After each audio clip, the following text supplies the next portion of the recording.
هەر لە ساڵی 1965 تا ساڵی 2003 و لە دوای ڕوخانی ڕژیمی باسیشەوە تا ئێستا تعریب لە کوردستان بەردەوامە بە چەند شێوازی جۆراوجۆر و لە قۆناغی جیاوازدا تعریب ئەنجام دراوە. ناوچە کوردستانەکانی دەرەوەی دارایی هەرێمی کوردستان کە بێ مادەی 140 مادەکانی 53 و 58 بە تایبەتی لە دەستوری هەمیشەی عێراقدا دەنگی پێدراوە پەسەند کراوە تا ئێستا جێبەجێ نەکراون و هیچ چارەسەرێکی بنەڕەتیش بۆ کێشەی کەرکووک و ئەو ناوچانە نەدۆزراوەتە. حکوومەتەکەی محەممەد شیع سوودانی لەگەڵ حکوومەت هەرێمی کوردستان ڕێککەوتنی هەیە بۆ ئەم کێشانە چارەسەر بکەن.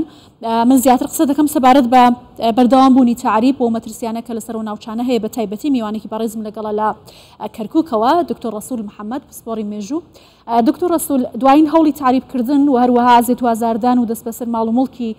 گرتنی هاوڵاتیانی کورد لە سەرگەڕان ڕوویدا ئەوە بوو کە ڕۆژێک بەر لە جێژن هێرشیان کردە سەر دانیشتوانی ئەو ناوچانە. ئەم پرۆسەی بۆچی تا ئێستا بەردەوام بووە؟ بەردەوامبوونی چەند مەترسیەکی دیکەی لێ دەکەوێتەوە؟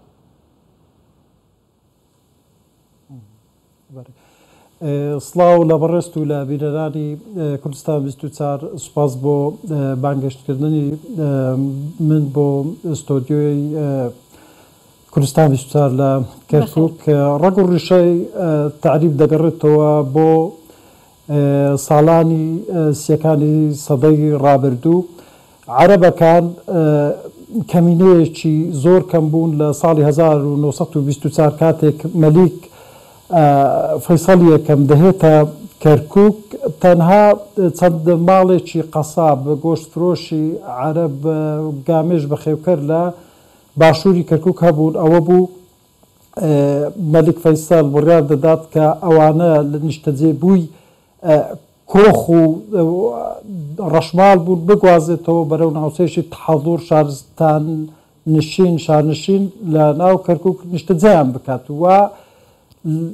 پرۆژەی تعریب بە سێ قۆناغی جیاواز تێپەڕیەوە. قۆناغی یەکەم بریتی بووە لە هێنانی عەرەب بە دوو پرۆژەکردنەوەی پرۆژە یەکەم بریتی بووە لە ساڵی 1927 لەگەڵ دۆزینەوە و دەرهێنانی نەوت بە شێوەیەکی فەرمی و ڕەوانەکردنی بۆ بەندەریەکانی بانیاس و تەڕابلوس لە دەریای ناوەڕاست شەریکەی نەوتی باکوور دادەمەزرێت و ئەو لەو شەریکەیە زۆرینەی عەرەب کادری عەرەب دەهێنرێت بۆ کەرکووک لە ناوچەکانی خوار و ناوەڕاستی عێراق. و پرۆژەی دووەم بۆ تعریبکردن دەگەڕێتەوە بۆ ساڵی 1936 بە مەشروعی ئاودێری حەویجە کە هێنانی ئاو بوو لە زەی بچووک بۆ دەشتی حەویجە و خوارووی کەرکووک و بەمەش ئەو بەدووە عەرەبیانەی کە ناوچەکانی مووسڵ و بەغداد و خوارێ و عێراق بوون هاتن لەو ناوچانە دانیشتەجێ بوون و خەریکی کشت و کاڵکردن و ئاژەڵداری بوون. و خاڵ ئەوە مەرحەلەی یەکەمە. مەرحەلەی دووەم بریتیە لە سڕینەوەی کورد، تعریبکردن، دەرکردن و هێنانی عەرەب. ئەویش بە پرۆژەیەک دەست پێ دەکات. باشە دکتۆر ڕەسوول، ئەوەی کە بەڕێز باسی دەکەی شێواندنی ئەو مێژووەیە و هەروەها بەردەوامبوونی پرۆسەی تعریبە، بەڵام دموگرافیە ئەو ناوچانەش کەوتەتە ژێر هەڕەشە و مەترسیەوە. ئەمە تا چەندە کاریگەری هەیە؟ چۆن دەکرێت ئەم دۆخە ئاسایی بکرێتەوە؟ ئەوجا ئەو ڕەگ و ڕیشێکی مێژووی هەیە. قۆناغی دۆم باز دەکەم بە تونند و تیژی دەستی پێ کرد. ئەویش لە دوای ئەوەی حرەس قەومی دەهێتە سەر حکم لە ساڵی 1963 تا فترەی یەکەمی بەعز بۆمەوە 8 مانگ لە مانگی کۆتایی 5 بەر لەوەی شەڕ بکەوێتە نێوان شۆڕش و حرەس قەومی لە ناوچەکانی ڕۆژئاوای کەرکووک عەرەبە بەعسیە قەومیەکان دەستیان کرد بە هێرشکردنە سەر کورد و کوشتنی کوردەکان گوندەکانی دەوروبەری پەلکانە و دەرکردنی کورد و هێنانی عەرەبی هاوردا. لەو کاتەوە بە شێوازی توندتیژی مەرحەلەی توندتیژیە و ئەو توندتیژە بەردەوام بوو لە شۆڕشی ئەیلول و لە ساڵی 1975 دوای نچکۆ لە ساڵێک دواتر 1976 پرۆژەی ئیداری دەستکاری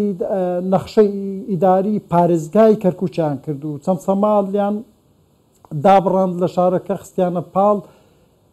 سلەیمانی و کەلار و کفریشیان خستە پاڵ پارێزگای دیالا واتە زۆرینەی کوردیان لەو شارە کردەوە بێزگە لەوەش دووس خورماتویان خستە پاڵ پارێزگای سەلاحەدین واتە نسبەیەکی زۆری ئەو قەزایانەی کە کوردنشین بوون خستە پاڵ زۆر باشە محافەزاتی دیکە پارێزگای باشە دکتۆر ڕەسوول حکوومەتی هەرێمی کوردستان خاڵی دیکەش باشە زۆر هەنگاوی ناوە بۆی کە بتوانێت دۆخی و ناوچان ئاسایی بکاتەوە بەردەوام لە دانوستانایە لەگەڵ حکوومەتی عێراق بڕیارە محەممەد شیع سوودانی لەگەڵ ڕێککەوتنەکانی لەگەڵ هەرێم دۆخی و ناوچانە بە تایبەتی جێبەجێکردنی مادەی 140 لە بەرنامەی کارەکانیان بێت چی بکرێت پێویستە و پێتان وایە دەکرێت لە ئەم حکوومەتە دان بە ئەو ناوچانەوەکو ناوچێکی کوردستانی بنرێت دەکەوێتەوە سەر یەکگرتنی و یەک هەڵوێستی هێزە کوردیەکان لە بەتایبەتی ئێستا باردۆخێکی نەخوازراو هەیە لە کوردستانی عێراق پێویستە کێشەکان کۆتایی پێ بهێنرێت تاکو ڕەنگ بداتەوە لە ناوچەکانی مادەی 140 ئەوە یەکەم دووەم بە قەنەعەتی من پێویستە کورد لە کەرکووک بە یەک پاگەش بستە ناو انتخابات سێەم گەڕانەوەی بارگەکانی پارتی دیموکراتی کوردستانە کە هێزێکی سەرەکی و یەکلاکەرەوەیە لە کوردستان و ناوچەکانی دەرەوەی ئیدارەی هەرێمی کوردستان واچە ناوچە کوردستانیەکانی دەرەوەی ئیدارەی هەرێمی کوردستان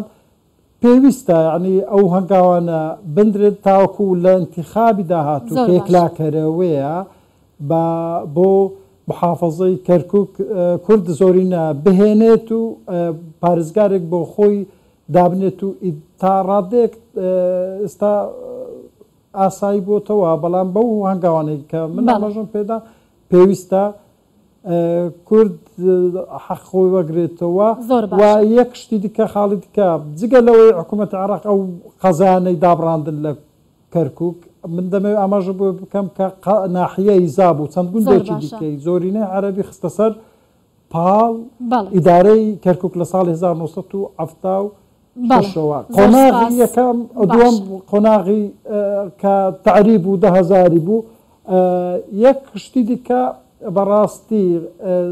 قۆناغی دوعاسێم قۆناغی ئینکاریکردن بوو باشە دکتۆر ڕەسوول ببوورە کاتی زۆرم لە بەردەستانە ماوە دوای ئەوەی کە سڕین سپاس بۆ ئەوەی کە میوانی کوردستان 24 بووی دکتۆر ڕەسوول محەممەد پسپۆڕی مێژوو لە کەرکووکەوە لەگەڵ مام بووی